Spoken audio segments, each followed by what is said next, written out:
Hello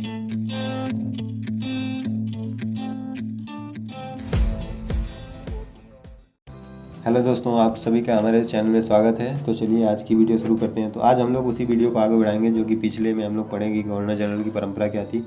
तो उसमें हम लोगों ने लॉर्ड हार्डिंग तक पढ़ लिया था। अब इसके बाद हम लोग लॉर्ड डलहौजी से इस वीडियो की शुरुआत करते हैं। तो लॉर्ड डलहौजी तथा साम्राज्यवादी परंपरा का विकास देख लेते हैं हम लोग।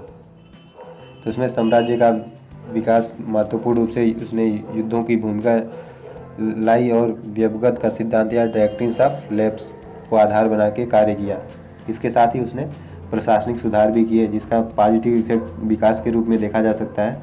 और इसने रेलवे प्रणाली का विकास किया, तार प्रणाली का विकास किया, पोस्ट ऑफिस का विकास किया और सार्वजनिक निर्माण विभाग का भी विकास किया।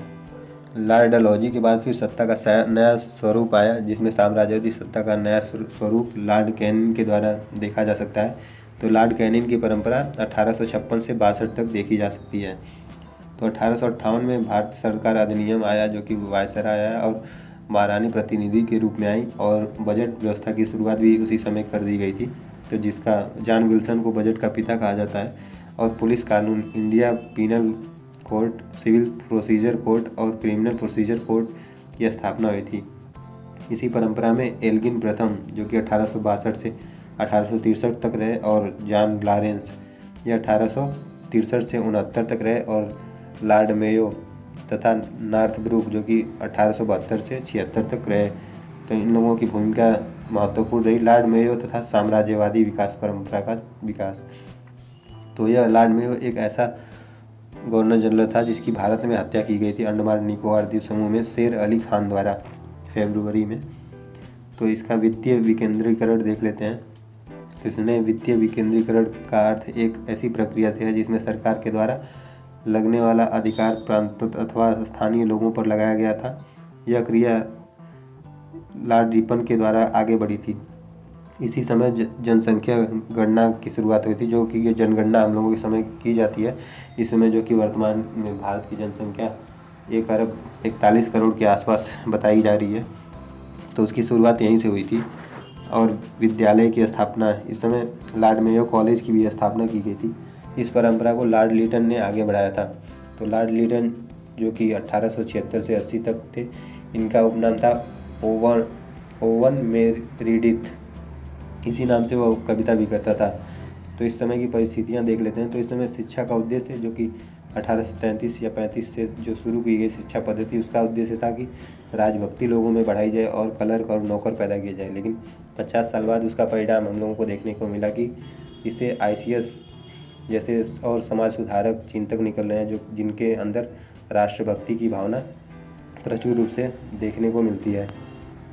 इस समय के प्रमुख सुधार को देख लेते हैं। तो इसमें राजकीय उपाधि अधिनियम लाया गया जो कि 1876 में और 1877 में मध्यम वर्ग को बोलने का इसमें अधिकार दिया गया और 1878 में सिविल सर्वेंट को बंद करने का प्रयास किया गया। इसी समय दिल्ली दरबार हुआ जिसमें 1877 में इसकी पार्टी हुई और उधर सूखा पड़ा था जिसकी पत्रकारिता के माध्यम से बहुत आलोचना की गई।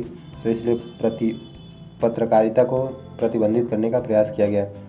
और 1878 में वर्नाकुलर प्रेस एक्ट लाया गया जो कि सिविल सेवा को समाप्त करने का एक प्रयास था और इसके लिए सशस्त्र अधिनियम भी लाया गया था।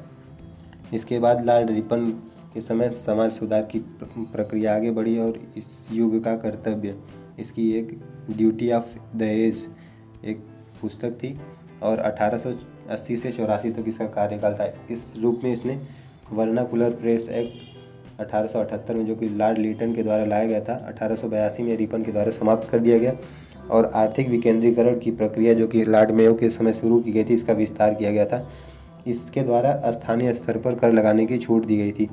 स्थानीय स्वायत्तता का विकास, रिपन के समय स्थानीय स्वायत्तता का विकास के रूप में महत्वपूर्ण भूमिका निभाई गई। यही जो कि वर्तमान में संविधान में 74वें संविधान संशोधन की नींव यहीं से पड़ी थी। और जनगणना को इसने 10 वर्ष के लिए नियमित किया था। और इसी के साथ ही फैक्ट्री अधिनियम जो कि 1881 में इसी के समय लाया गया था। इसी समय इल्बर्ट बिल विवाद हुआ था जो कि 1883 में हुआ था। और इल्बर्ट एक न्यायाधीश थे, उन्हीं के विरोध में यह बिल लाया गया था। और इसके बाद फिर लॉर्ड रिपन के उत्तराधिकारियों को देख लेते हैं। इसमें डफरिन की महत्वपूर्ण भूमिका रहती है। तो डफरिन इसी के शासनकाल में राष्ट्रीय कांग्रेस की स्थापना हुई थी और लैंसडाउन जो कि 1888 से 1894 तक रहे थे। इसी समय दूसरा फैक्ट्री अधिनियम आया था और इसी समय डूरंड रेखा खींची गई थी जो कि भारत अफगानिस्तान के बीच है। और इसके बाद लॉर्ड एल्गिन आए जो कि 1894 से 99 तक रहते हैं। लॉर्ड एल्गिन 2 के बारे में यह कथन है कि भारत को तलवार के बल पर ही जीता गया था और तलवार के बल पर ही रखा जा सकता है। इसके बाद लॉर्ड कर्जन के माध्यम से यह परंपरा आगे बढ़ी, जिसमें लॉर्ड कर्जन की हम लोग रचना देख लेते हैं। पूर्व की समस्याएं या प्रॉब्लम ऑफ द ईस्ट 1899 से 1905 तक ये रहते हैं और इस क्रम में उन्होंने अनेक प्रमुख सुधार किए, जिसमें सहकारी ऋण समिति अधिनियम जो कि 1904 में लाया गया। इसके अलावा आर्थिक सुधार में सिंचाई में सुधार किया था, जिसमें बारी नहर परियोजना लाई गई थी और इसी समय कृषि विभाग की भी स्थापना की गई थी और पुलिस सुधार भी किया गया था। इस समय ही CID और CBI जैसे अनेक विभागों की स्थापना की गई थी। इसी समय शिक्षा का सुधार और रेलवे का सुधार किया गया था, जिसमें थॉमस रेले अधिनियम 1902-3 में लाया गया और विश्वविद्यालय अधिनियम 1904 में लाया गया था।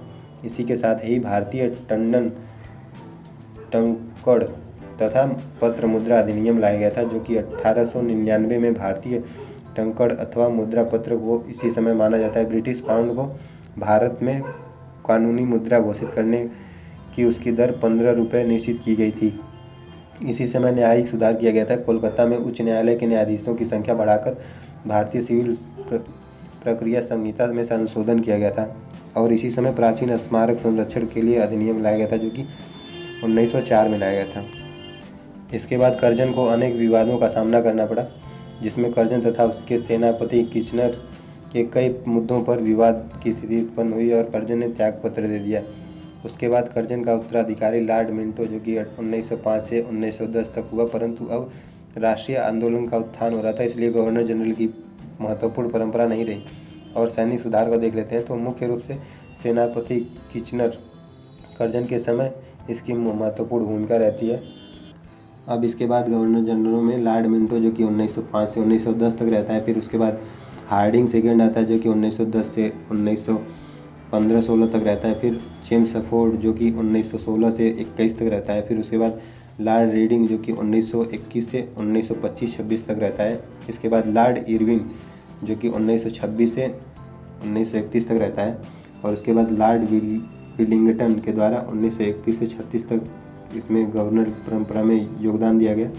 इसके बाद लॉर्ड लिन्थगो इसी समय एक प्रस्ताव आया था जिसको अगस्त प्रस्ताव कहते हैं 1936 से 44 तक और लॉर्ड वेवेल जो कि 1944 से 47 तक रहता है। उसके बाद स्वतंत्र भारत का प्रथम गवर्नर जनरल जो कि माउंटबेटन रहता है और फिर इसके बाद अंतिम गवर्नर जनरल जो कि राजगोपालाचारी हैं 1948 से 50 तक रहते हैं, जो कि भारतीय गवर्नर जनरल हैं और अंतिम गवर्नर जनरल हैं। इसके बाद गवर्नर जनरल की परंपरा को समाप्त कर दिया गया और इसी के स्थान पर राष्ट्रपति शासन की शुरुआत की गई। तो हम लोग जानते हैं कि राष्ट्रपति शासन की शुरुआत 24 जनवरी 1950 से यह प्रक्रिया शुरू की गई थी। तो चलिए आज की वीडियो में इतना ही। अगर वीडियो पसंद आया तो लाइक करिए और मिलते हैं नेक्स्ट वीडियो में। तब तक के लिए बाय बाय।